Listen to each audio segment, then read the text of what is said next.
Bismillahirrahmanirrahim, en el nombre de Dios, el compasivo, el misericordioso. Assalamu alaikum wa rahmatullah. Que la paz y la bendición de Dios sean con todos ustedes y con todo aquel buscador de la verdad. Hoy vamos a continuar un tema que hemos iniciado parte la semana pasada. La semana pasada hablamos de un poco de la confiabilidad que podemos tener respecto del origen del Corán y de la Biblia.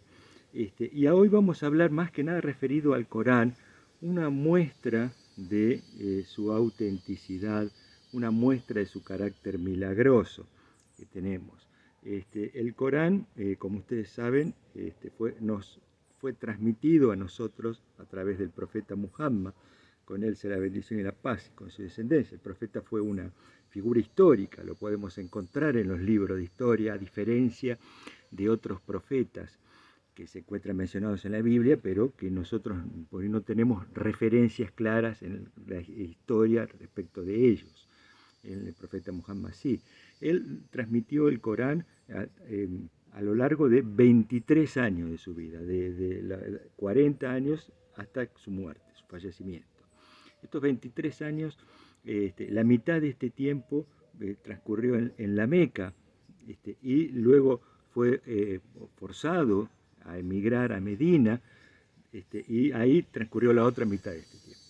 Es decir, que tenemos dos etapas concretas en la transmisión del Corán, en esta revelación, dos etapas concretas, y así es que las suras del Corán se dividen en mexicanas, mequinenses y medinenses, aquellas que fueron reveladas en la Meca y aquellas que fueron reveladas en Medina. Y esto es importante para conocer las circunstancias históricas en las cuales fueron reveladas cada parte del Corán, y así esto sirve también para su estudio, porque la situación en que estaban los musulmanes en la Meca era muy, muy diferente, completamente diferente a la que vivían los musulmanes en Medina. En la Meca los musulmanes estaban en minoría, estaba en una situación de opresión, estaba en una situación muy negativa, y en Medina ellos se encontraban dentro de lo que era una sociedad islámica, habían establecido en Medina una sociedad islámica, se encontraban en guerra con los otros enemigos de otras ciudades, pero no internamente, digamos, ¿no? Tenían sus problemas, su conflicto interno, pero era una situación absolutamente diferente, digamos. Y esto es importante. Y lo que vamos a mencionar hoy es una parte, el comienzo de la sura 30 del Corán, la sura Ar-Rum, la sura los romanos o los bizantinos, como quieran llamarlo. En estas primeras aleyas de la sura 30, que fue revelada en la Meca, antes de la emigración de los musulmanes, en estas primeras aleyas se menciona lo que era la guerra entre romanos y persas en esos momentos, ¿no? El imperio bizantino y los sasánidas, digamos. Esta guerra que venía desarrollándose desde ya hace varios años, desde el 608 más o menos, de la era cristiana, y alrededor de esos momentos que se revela esta sura, alrededor del año 515, 516 más o menos, unos años antes de la emigración, en esos momentos los persas estaban siendo victoriosos, estaban dominando completamente la guerra, estaban siendo muy victoriosos respecto de los bizantinos. Y estas noticias habían llegado a la Meca y habían alegrado a los asociadores, a los enemigos de los musulmanes, y en ese momento había mucha rivalidad con los musulmanes, y ellos, los asociadores decían, bueno, ven, los cristianos están siendo derrotados por los persas, que no son cristianos, entonces eso implica que ustedes también van a ser derrotados, una cosa así. Dios revela en esta ley del Corán que los romanos habían sido derrotados pero que se iban a sobreponer y que en un plazo, usa una palabra zid en árabe, en un plazo entre 3 y 9 años ellos iban a ser victoriosos. De 3 a 9 años, lo dice concretamente, le da un plazo al triunfo de los romanos. Y dice además que en ese momento, cuando los romanos triunfen, en ese momento, los creyentes, los musulmanes, van a recibir también, ¿no? Van a estar alegres porque van a recibir una amplia ayuda de Dios. Está diciendo dos anuncios, ¿no? Concretos. Y les da un plazo a estos dos anuncios, un número menor de 9 años. El término concreto en árabe implicaba un término muy específico, muy técnico, que aludía a un número entre 3 y 9, un máximo de no más de 9 años, digamos.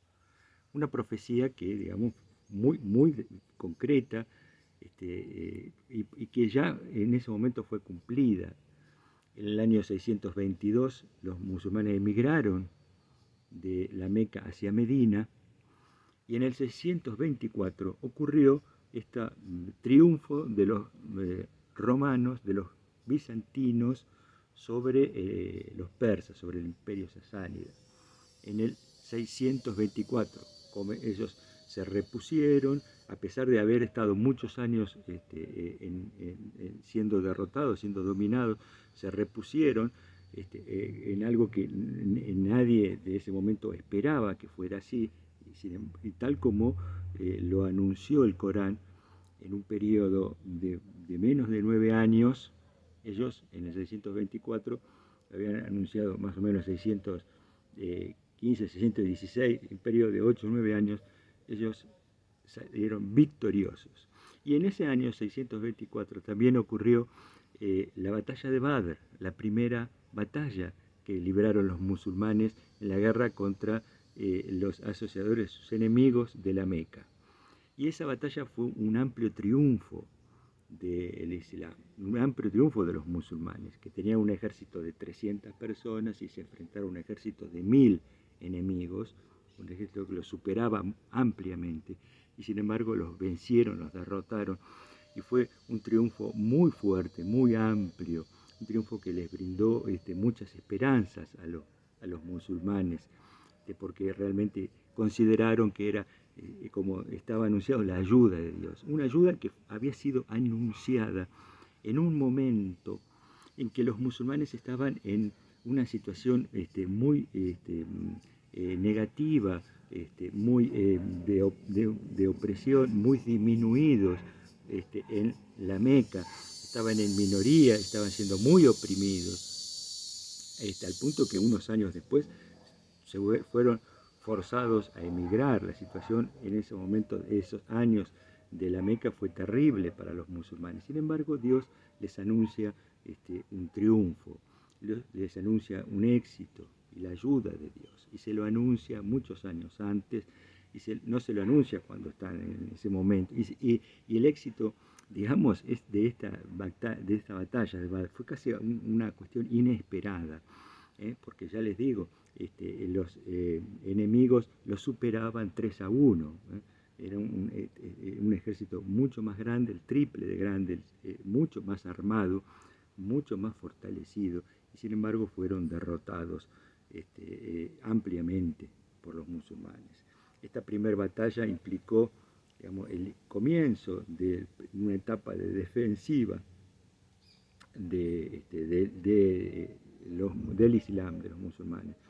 Y luego vino, unos años después, el pacto de Hudaybiyah, en el 628, y ese pacto de paz de Hudaybiyah también implicó una amplia ayuda de Dios, porque fue el decisivo para el crecimiento que llegaría después de lo que fue el gran imperio islámico, que terminó en pocos años abarcando toda la península arábica, y en los 100 años posteriores llegaría a extenderse, abarcando esos dos imperios que estaban en ese momento en guerra, en los persas y los bizantinos. El Islam terminaría abarcando esos dos imperios, abarcando todo el norte de África y llegando hasta la propia España. Alhamdulillah, una expansión increíble, milagrosa, podemos decir, de los musulmanes. Y todo esto comenzó, digamos, en una situación muy de mucha opresión, en una situación muy negativa, que sin embargo Dios anuncia que pronto iba a ocurrir la ayuda de Dios. Y este anuncio, como les decía, tiene un número concreto de 9 años. Ustedes piensen todas las veces que se anunciaron el fin del mundo en el año 2000, en el año 2012, o cosas así, y que nunca después ocurrieron. Acá un anuncio concreto de menos de 9 años y ese anuncio ocurrió. Y esto se considera uno de los signos milagrosos del Corán, una de las pruebas de la autenticidad del Corán. Y yo quería dar esto a los buscadores de la verdad. Si Dios quiere, después lo vamos a extender hablando del Corán, de otros aspectos del Corán, de otros signos, de otros milagros que tiene el Corán, de otros anuncios que realiza el Corán y que se han cumplido. Yo quería presentar esto como un punto de partida para la investigación, para aquel buscador de la verdad, porque aquel buscador de la verdad necesita tener una fuente de la cual aferrarse para su búsqueda. Y yo les ofrezco, querido buscador, querido amigo, querido hermano buscador, aquí les ofrezco amablemente, gentilmente, digamos, cariñosamente, este signo para que ustedes consideren, para que ustedes evalúen, para que ustedes tengan en cuenta como punto de partida de su búsqueda. Bueno, nada más, esto es todo por hoy. Mi nombre es Néstor Pagano, Abdallah Yusuf, es mi nombre musulmán. Este programa se llama Pabilo. Nunca les digo, pero pongan like, pongan me gusta, pongan a compartir, suscríbanse. Si les ha gustado el programa, nunca se los menciono, pero ustedes saben, pueden hacerlo. Son bienvenidos. Assalamu alaikum wa rahmatullah wa barakatuh.